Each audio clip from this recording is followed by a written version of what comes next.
कहानी का शीर्षक है पहली नज़र का प्यार। दिल की धड़कनें ट्रेन की रफ्तार की तरह तेज होती जा रही थी। पता नहीं मैं ठीक कर रही हूँ या नहीं, यही विचार मन में आ रहा था। सप्ताह भर की सारी घटनाएं एक एक कर याद आ रही थी। बीए तो कर लिया है, और कितना पढ़ेगी। ज़्यादा पढ़ी लिखी लड़कियों के लिए लड़का ढूंढना मुश्किल हो जाता है। मैं तो कह रहा हूँ पापा, अब संजना की शादी करवा दीजिए। भैया ने पापा से कहा तो मैं झट से बोली, भैया आप नहीं पढ़ पाए तो मुझे पढ़ने से क्यों रोक रहे हो। मैं आगे और पढ़ना चाहती हूँ। चटाक, एक जोरदार थप्पड़ मेरे कान पर भाई ने जड़ दिया। छुटकी, तू मुझसे जुबान लड़ाएगी? पढ़ लिख कर यही सीख रही है, बड़े भाई से जुबान लड़ाना। कल से तेरा घर से बाहर जाना बंद। झाड़ू पोंछा बर्तन, खाना बनाना, कपड़े धोना और सिलाई कढ़ाई, यह सारे काम सीख अपनी भाभी और माँ के साथ रहकर। कल को ससुराल से कोई शिकायत नहीं आनी चाहिए, समझी? मुझे नहीं करनी अभी शादी, मैं चीख उठी थी। पापा तो मौन धारण करके बैठे रहे। मम्मी भी भाई की बात पर ही अपनी सहमति जताकर अपने काम में मग्न हो गई। मम्मी पापा के पास और कोई चारा भी नहीं था, क्योंकि जानते थे कि बेटे की बात को तो काट ही नहीं सकते हैं। जो बेटा चाहेगा वही होगा। बेटे के आगे उन दोनों की एक भी नहीं चलती थी। पापा रिटायर हो चुके थे और रिटायरमेंट का सारा पैसा बेटे को बिजनेस शुरू करने के लिए देने के बाद पाई पाई के लिए उसके मोहताज हो गए थे। मेरी भाभी दरवाजे की ओट में खड़ी सारी बातें सुन रही थी और भाई को इशारे से बुला रही थी। पर भाई ने तो ठान लिया था, मेरी शादी करवा के मुझे घर से विदा करके ही मानेगा। भाई गुस्से में बोला, कल ही मैं बुआ जी को लड़का ढूंढने को बोल दूंगा। उसकी नज़र में बहुत सारे लड़के हैं। मम्मी पापा, आप दोनों गांव जाने की तैयारी कर लीजिए। अब इसकी पढ़ाई और मौज मस्ती पर एक पैसा नहीं खर्च करूंगा मैं। बस बिना दहेज के शादी हो जाए इसकी, तो मैं निजात पाऊँ इस झंझट से। मैं रोते हुए अपने कमरे में आ गया। नहीं करनी मुझे शादी उस लड़के से जिसे मैं जानती तक नहीं हूँ, जिससे प्यार ही ना हो। उसके साथ पूरा जीवन कैसे बीत सकता है? भाभी की तरह मुझे नहीं रहना सिर्फ रसोई और घर की चार दीवारी में कैद होकर। पर पर उन दो बाहों के घेरे में मैं अपना पूरा जीवन गुजार लूँगी, जिसकी आंखों में ढेर सारा प्यार देखा है मैंने अपने लिए। पूरा दिन अपने कमरे से बाहर नहीं निकली। अगले दिन मुझे ज़बरदस्ती बुआ मुझे अपने साथ ले आई थी और भाई भी मेरे साथ आया था। मम्मी पापा को भी मेरी शादी के लिए राज़ी कर लिया था। शादी की तैयारी हो चुकी थी। लड़का अच्छा कमाता है और मुझे खुश रखेगा, बुआ ने आश्वासन दिया था। हल्दी मेहंदी की सारी रस्में हो रही थी। मेरी मर्जी के बगैर मेरी शादी हो रही थी। किसी को मेरी फिक्र नहीं थी कि मैं क्या चाहती हूँ। यह सिर्फ मेरी भाभी ही समझ रही थी। एक ही चेहरा मेरी नज़र के सामने बार बार आ रहा था। न जाने क्या था उसकी आंखों में कि उस दिन बिना पल के झपकाए एकटक देखती ही रह गई थी मैं उसे। उस दिन मैं एमए का फॉर्म लेने गई थी। तब बस में चढ़ते वक्त उससे टक्कर हुई थी, जिसमें हम दोनों के हाथ से फाइल गिर गई थी। मैंने गुस्से में पलटकर जब उसकी तरफ देखा था तो उसकी वो मुस्कुराहट पर फिदा हो गई थी मैं। मेरी ही हड़बड़ाहट के कारण उसके सारे कागज तितर बितर हो गए थे और उसके सिर में हल्की सी चोट लग गई थी, जिससे खून बहने लगा। तो मैंने अपने दुपट्टे का कोना फाड़कर उसके सिर पर बांध दिया। दर्द में भी मुस्कुरा रहा था और मुझसे बोला कि मैंने अपना दुपट्टा क्यों बेकार किया। उसके मिलने से पहले मेरी सहेलियां मुझे हमेशा चिढ़ाती थी कि तेरा कोई बॉयफ्रेंड नहीं है, सिर्फ किताबों में घुसे रहने से जीवन नहीं चलता। थोड़ा अपने रूप रंग को निखारने की कोशिश किया कर और थोड़े अच्छे कपड़े पहना कर। यह क्या, सलवार कुर्ता पहनकर बहनजी टाइप कॉलेज आती है। जीन्स टॉप वाली लड़कियां ही लड़कों को ज़्यादा पसंद आती हैं। मैं हमेशा यही बोलती कि मुझे प्यार के चक्कर में पड़ना ही नहीं है। पर कहते हैं ना कि कुछ चीज़ें जीवन में बिन बुलाए मेहमान की तरह आती हैं। मेरे जीवन में भी प्यार नाम का मेहमान बिन बुलाए प्रवेश कर ही रहा था। पहली ही नज़र में प्यार हो गया था हिमांशु से मुझे। हाँ, यही नाम तो था उस फॉर्म में जो फाइल के कागज़ समेटते वक्त गलती से मेरी फाइल में आ गए थे। उसकी फ़ोटो और एड्रेस सभी तो था उसमें। मैं हमेशा उसी के बारे में सोचने लगी थी। कितनी बार तो मन किया था उससे मिलने जाऊं, पर खुद पर लगी पाबंदियों को तोड़ना मुश्किल था। भाभी मेरे मन की बात समझ रही थी। मेरे बिना कुछ कहे ही वो सब कुछ जान रही थी। भाभी की मदद से ही तो मैं शादी से एक रात पहले भागकर ट्रेन में बैठ गई थी। घर से निकलते वक्त भाभी के गले लग गई और वहाँ से निकलने से पहले मम्मी पापा के पैर छू लिए थे। दोनों उस समय दिन भर की भागदौड़ से थककर चूर होकर सो रहे थे। मुझे अपने मम्मी पापा के लिए भी अपने पैरों पर खड़ा होना है। मैं यही सोच रही थी कि मेरा जीवन साथी मुझे समझने वाला और साथ ही साथ मेरे मम्मी पापा को भी अपने मम्मी पापा की तरह ही समझे। जल्दी करो संजू, आपके भाई साहब या बुआ जी ने देख लिया तो सारा प्लान चौपट हो जाएगा। मैंने डरते हुए बोला, मगर भाभी मैं कहाँ जाऊँगी? कुछ समझ नहीं आ रहा मुझे। चिंता मत कीजिए, बस यहाँ से भाग जाइए। आपका प्यार आपका इंतज़ार कर रहा है। मैं लेकिन भाभी, मैं तो किसी से प्यार नहीं करती हूँ। हकलाते हुए मैंने भाभी से कहा था, संजू आपकी इन आँखों में साफ दिख रहा है कि आपको प्यार है किसी से। आप एक बार मिलिए ज़रूर उनसे।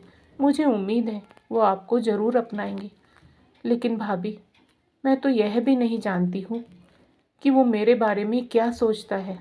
बस एक बार ही तो देखा है उसे, पहली बार कोई मन को भाया। भाई को ना जाने मेरी खुशी से क्या चिढ़ है। कैसे जान गया कि मैं किसी से प्यार करने लगी हूँ। छोड़िए यह सब बातें। आपके सपनों का राजकुमार आपको ज़रूर मिलेगा। यह कुछ पैसे और गहने रख लीजिए, आपके काम आएंगे। कहीं भी कोई दिक्कत हो तो मुझे फ़ोन ज़रूर कीजिएगा। मेरी सहेली निहारिका, जो कि नोएडा में ही रहती है, आपकी मदद कर देगी। भाभी, भाई को जब पता चलेगा कि मुझे भगाने में आपने मेरी मदद की है तो वो आप पर गुस्सा होंगे और मेरे हाथ पैर तुड़वाकर मुझे तो घर ही बिठा देंगे। नहीं, ऐसा कुछ नहीं होगा। आप इसकी चिंता मत कीजिए। आपके भाई को और उनके गुस्से को मैं संभाल लूँगी। जो त्याग मैंने किया है वो आपको नहीं करने दूँगी। भाभी, आप बहुत अच्छी हैं। अच्छा, अब भाभी से लाड़ बाद में दिखाना। जल्दी चलो वरना तो ट्रेन छूट जाएगी। रेलवे स्टेशन तक भाभी मेरे साथ आई थी।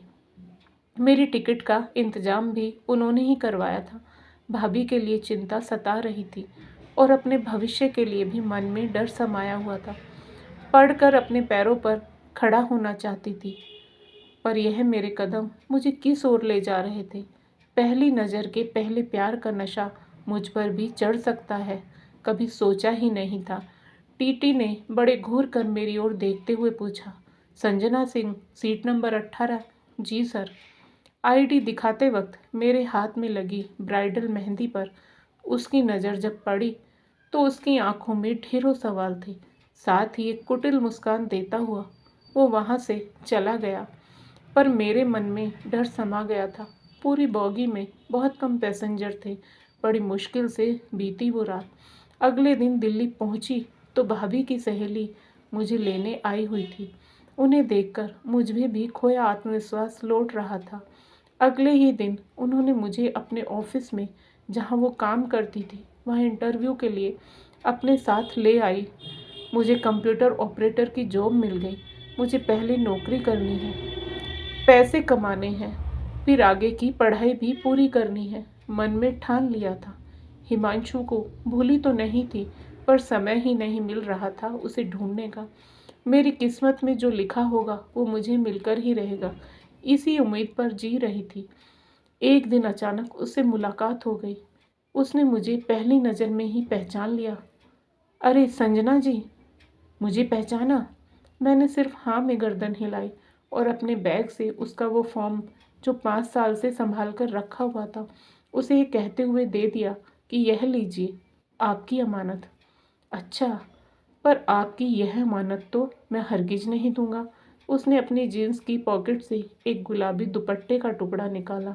जिसके 2 टुकड़ों में पड़ी हुई गांठ को पकड़ते हुए कहा कि दुपट्टे के एक कोने पर मेरा नाम लिखा था, जो कभी मैंने क्लास में बैठे बैठे लाल पेन से लिख डाला था। जानती हो संजना, इसमें आपकी खुशबू समाई हुई है, जो मेरे जीने का सहारा है। उस पहली मुलाकात के बाद हम 5 साल बाद ही मिले थे। मेरे पास उसका एड्रेस होते हुए भी मैं उसके घर तक नहीं गई। बस रोज़ रात को बिस्तर पर आते ही उसका वो फॉर्म निकाल कर वो पासपोर्ट साइज़ फ़ोटो देखती, उसका नाम बार बार पढ़ती, अपनी फ़ोटो उसी फॉर्म में उसकी फ़ोटो के बगल में ही लगा कर देखती तो खुद ही शर्मा जाती। दोस्तों, ये पहली नज़र का प्यार भी बड़ा अजीब होता है। हम दोनों ही इसकी गिरफ्त में थे। मेरे दुपट्टे का टुकड़ा आपके पास था, यह तो मैं भूल ही गई थी, पर इस फटे हुए दुपट्टे के टुकड़े को आपने इतने सालों से संभाल कर रखा है। मैंने अपनी सारी आप बीती उसे सुना डाली। कैसे मैं उस शादी के मंडप पर जाने से पहले वहाँ से भाग आई। किसी और के नाम की मेहंदी तक लग गई थी मेरे हाथों में, जो मुझे मंजूर नहीं था। तो किसके नाम की मेहंदी लगाना चाहोगी? मेरा हाथ चूमते हुए हिमांशु बोला।